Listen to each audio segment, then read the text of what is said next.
Chinese बहू। Chinese बहू हमारी याद तो है ना आपको? भूले तो नहीं ना? हाँ भाई, थोड़ी देर में ही सही, लेकिन चाइनीज बहू की कहानी आ ही गई। क्या हो रहा है ये देश में? चाइना ने तो आतंकी मचा रखा है। अरे क्या हो गया? क्यों चाइना को कोसता रहता है? भूल मत, तेरी ससुराल चाइना की ही है। हाँ माँ, पर ये देखना, लड़ाई झगड़े, ये बीमारी, ऊपर से ये देश कितना चालाक है। अंदर न जाने क्या क्या करता रहता है। तभी अंदर से बहू की चिल्लाने की आवाज आती है। अरे क्या हो गया बहू? क्यों चिल्ला रही है?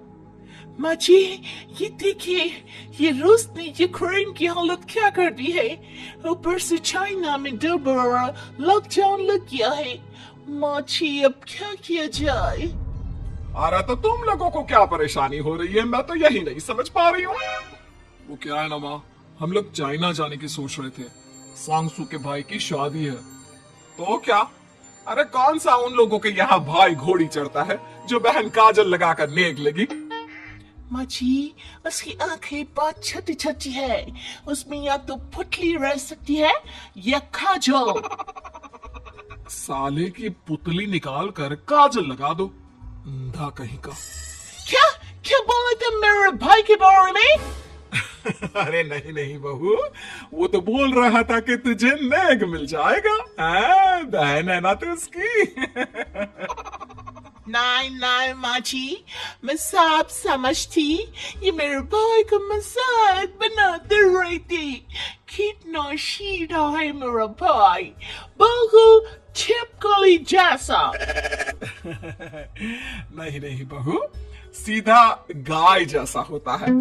सही पकड़े हैं माँ जी। हाँ, तो मेरे भाई की शादी है, मैं चाइना जरूर जाऊंगी। तभी एक पड़ोसन आ जाती है। अरे नहीं नहीं बहू, तू कहीं ना जा, हम लोगों का मन कैसे लगेगा तेरे बिना। ले बहू, तेरे भाई के लिए ये शॉल रख ले, हमारी तरफ से गिफ्ट कर देना। अरे सब कितने अच्छे हैं। मेरी चाइनीज बहू को कितने प्यार से तुम लोगों ने एक्सेप्ट कर लिया। सच में बड़ी भाग्यशाली हूँ मैं। कैसी बात कर रही है? ये तो हम लोगों के देश की एक खूबसूरती है कि हर किसी को दिल से अपना लेते हैं, बस वो भी दिल से हमें अपना समझे। कैसी बात कर रही है आंटी जी? मेरे लिए आप सब सासू माँ जैसी ही हैं। मुझे भारत बहुत अच्छा लगता है, ये सबसे अच्छा देश है। मेरा भारत महान। वैसे भी लड़के की शादी जहाँ होती है वो तो वहीं की हो जाती है ना। जीती रे बहू, सही बोल रही है। औरत तो होती ही पानी की तरह है, जो जहाँ जैसे रखे वैसी ही शेप ले लेती है। आंटी जी, ये थोड़ा सा ज्यादा हो गया, समझ नहीं आया। नो प्रॉब्लम, मैं चाय बना कर लाती हूँ। फिर क्या, वो दिन भी आ जाता है जब बेटी बहू को चाइना जाना पड़ता है। वहां जाकर बहू का भाई कहता है, मेरे बहन आ गए, मेरे बहन आ गए। मैंने सबको बोला कि सब हिंदी में बात करेंगे, नहीं तो बहन नाराज नाराज हो जाएगी। थैंक्स बॉय, हिंदी मेरी भाषा है। अब मुझे उसमें बात करना अच्छा लगता है।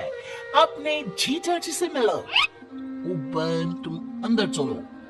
सभी बहू को अंदर लेकर चले जाते हैं, लेकिन सांगसु का पति, वो तो बेचारा चाइना के ससुराल के आंगन में अकेला खड़ा रहता है। काफी देर तक जब कोई उसे नहीं पूछता तो वो माँ को घर पर फोन करता है। हाँ बेटा, पहुंच गया ना कुशल मंगल? हाँ माँ, लेकिन सांगसू पता नहीं कहाँ है।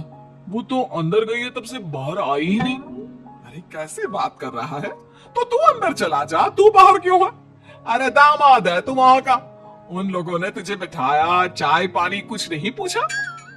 नहीं ना माँ। तभी सामने से सांगसू आती है। क्यों आप अभी तक तैयार नहीं हुए? और ये बैग लेकर क्यों कमरे से बाहर आए? इसे वहीं रख देती। कमरा? कौन सा कमरा? अरे कैसी बात कर रही हो? जब से तुम अंदर गई हो मैं बाहर ही तो खड़ा हूँ। बहू को बहुत हैरानी होती है और गुस्सा भी आता है। तभी उसका भाई और माँ आ जाते हैं। और सांगसू, अंदर खाना लग गया है। पहले ये बताओ कि मेरे पति को किसी ने खाना या पानी क्यों नहीं पूछा? वो भारत से ससुराल पहली बार आया है, वो भी मेरे कहने पर। उनकी इज्जत क्यों नहीं की? देख बेटी, तूने जबरदस्ती जिद में शादी की थी तो हम लोगों ने कर दी, लेकिन अब तुम ये सोचो, पूरी चाइना में मैं इस इंडियन को अपना दामाद बताऊं? So sorry. हाँ संगसू, और तुम भी चुप रहना, नहीं तो वो लोग मेरी शादी तोड़ देंगे। ओह, ऐसी बात है। कोई बात नहीं, मैं बाहर होटल में रह लेता हूँ, तुम वही करो जो ये लोग चाहते हैं। कैसी बात कर रहे हो? शादी के बाद पति जैसा भी हो, जो भी हो, पति होता है। वैसे भी तुम्हारे पूरे परिवार ने, सबने बिना सोचे मेरा साथ दिया, मुझे एक्सेप्ट किया, प्यार किया। मैं अपने देश में आपको अकेला कैसे छोड़ सकती हूँ? ये हिंदी फिल्म का ड्रामा बंद करो, मैं अब ये बर्दाश्त नहीं करूंगी। चुपचाप अंदर चलो, नहीं तो ये शादी वादी यहीं खत्म करके इसे अकेले ही इंडिया जाना पड़ेगा। कैसी बात कर रही हो माँ? ये मेरे बच्ची है नहीं था।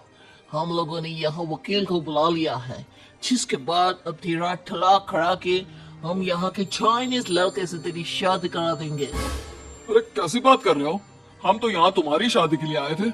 नहीं नहीं, मैं सांसू के बिना नहीं रह सकता हूँ।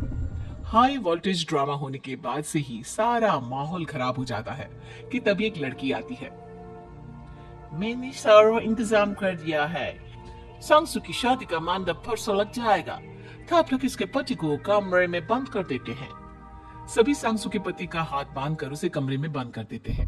ये क्या कॉमेडी है? हम लोग मेरे पति के साथ ऐसा नहीं कर सकते हैं। मैं किसी से शादी नहीं करूंगी, ये साफ बात है। पहले मैं अपनी शादी करूं, फिर तेरी भी शादी करवा दूंगा। सब कुछ तय हो जाता है, भाई की शादी हो जाती है। फिर वो दिन भी आ जाता है जब सांसू की शादी वो लोग जबरदस्ती करने के लिए उसे मंडप पर ले जाते हैं। ऐसा मत करो, ये मेरी बीवी है। मैं किसी से शादी नहीं करूंगी। कैसे नहीं करेगी शादी? शादी तो तेरा बाप भी करेगा। हो, मैं करूंगा शादी। प्लीज कोई मेरी शादी किसी अच्छा औरत से करवा दे। जाओ, बिल्कुल जाओ। फिर माँ सांसू और उसके पति से कहती है, तुम लोगों का बच्चा मेरी कैद में है। अगर तुम लोगों ने कोई भी होशियारी की तो मैं इस बच्चे को मार दूंगी। दोनों माँ का रूप देखकर हैरान हो जाते हैं। बच्चे की खातिर दोनों शांत हो जाते हैं और शादी की रस्में शुरू हो जाती है कि तभी सांसू की सास पुलिस के साथ आ जाती है। माँ, ससुर माँ आ गई, मेरी माँ आ गई। माँ प्लीज हम लोगों को बचाकर वापस ले चलो। पुलिस सभी को गिरफ्तार कर लेती है। बेटी के बच्चे को मारने की धमकी तो कोई चुड़ैल ही दे सकती है। अरे तो ये चुड़ैल ही तो है। ये सही बोल रहे हैं, ये औरत किसी चुड़ैल से कम नहीं है। तभी उन लोगों का बच्चा भी आकर सांसू के गले लग जाता है। माँ, तू सही समय पर आ गई, लेकिन तुझे कैसे पता चला कि यहाँ ये सब हो रहा है? बेटा, ये चाइनीज लोग ना होते ही धोखेबाज हैं। इन लोगों पर मुझे भरोसा नहीं था, इसलिए मैंने तेरे फोन को हमेशा के लिए मेरे फोन से अटैच कर दिया था, जिससे तेरे आसपास होने वाली सारी बात मैं सुनती रहूं। उस दिन भी मेरी तेरी बात हो रही थी तो तेरा फोन ऑन था, मैं सब समझ गई थी। मुझे माफ कर दो। नहीं, बिल्कुल नहीं। चलिए माँ जी, इंडिया वापस चलते हैं। आज के बाद मैं यहाँ कभी नहीं आऊंगी।